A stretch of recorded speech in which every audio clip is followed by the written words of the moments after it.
Mengenal berbagai instrumen investasi. Oke, yang satu itu emas ya. Saya ngomong mulai dari emas dulu. Emas itu termasuk kategori komoditi. Nah, specifically emas yang tadi saya bilang itu ada store value-nya. Orang pada anggap itu kayak safe haven. Yang meaningnya orang investasi di emas itu sebenarnya untuk hedging inflasi. Yang jeleknya dia nggak dapat itu dividen, dia nggak dapat yield, dia nggak dapat apa-apa semuanya. Cuman value-nya naik aja sendiri. Dan itu bisa naiknya kadang-kadang pelan. Kadang-kadang bisa cepat, kadang-kadang bisa pelan. Kalau sekarang itu tuh mumpung lagi cepat. Ada big return-nya. Big return-nya itu mesti jaga waktu itu panjang banget, bisa 5 tahun ke atas. Nah, kenapa orang investasi di emas ini? Karena ya tadi saya ngomong, itu lebihnya untuk safe haven, untuk hedging dia punya hedging dengan inflasi, untuk jangka masih tetap bersama. Yang kedua itu ya saham. Saham itu lebih sebenarnya kita orang ownership sebagian perusahaannya. Kita orang dapat untuk dividen.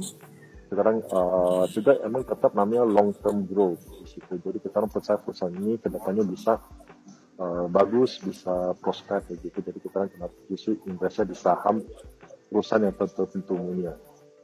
Nah, jeleknya itu kalau ada resesi itu sensitif banget untuk saham. Jadi tergantung kayak resesinya di mana, saham yang di kategori mana, nah saham itu bisa ikut. Benefitnya, kalau misalnya ada Fed cut kayak gitu, orang pasti juga pindahin ke saham. Karena saham itu, kalau misalnya rate cut, berarti suku bunganya itu kurang menarik. Jadi orang pasti uh, baliknya duitnya ke saham, karena suku bunga udah turun, nah perusahaan-perusahaan itu juga bisa minjem duit untuk muterin dana bisnisnya. Kalau ke yang satu lagi itu yang ketiga itu bond. Bond itu lebih obligasi. Jadi kita orang beli kayak semacam utang pemerintah. Nah itu safe banget. Itu yang saya boleh bilang itu nomor dua lebih safe dari nomor dua safe setelah emas.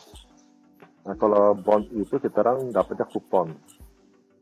Jadi sebenarnya itu sensitif banget sama interest rate. Nah, di situ. Mau big return itu nggak mungkin, paling juga ada returnnya stabil, pasti lebih tinggi daripada suku bunga. Jadi saya bilang itu sensitif banget sama suku bunga. Yang next itu ada mutual fund, yang mutual fund itu lebih ke kita orang atau ETF ya, itu kita orang invest ke perusahaan yang perusahaan itu main sahamnya. Jadi perusahaan itu udah kayak ada satu basket gitu, satu basket. Jadi dalamnya itu ada saham A, B, C, D, E. Kita tinggal invest di perusahaan itu yang udah ada invest di satu basket. Itu lebih aman yang kalau kita orang tak usah pelajarin semua saham sama satu-satu gitu. Nah, di situ ya. Yang next itu ya lebih ke cryptocurrency. Cryptocurrency kita orang itu belinya digital asset. Itu beda banget. Itu resikonya lebih tinggi. Itu juga untuk long term. Dan volatile banget. Kalau orang yang kurang ngerti, saya nggak gitu saranin untuk langsung investasi di kripto, tapi belajarin dulu.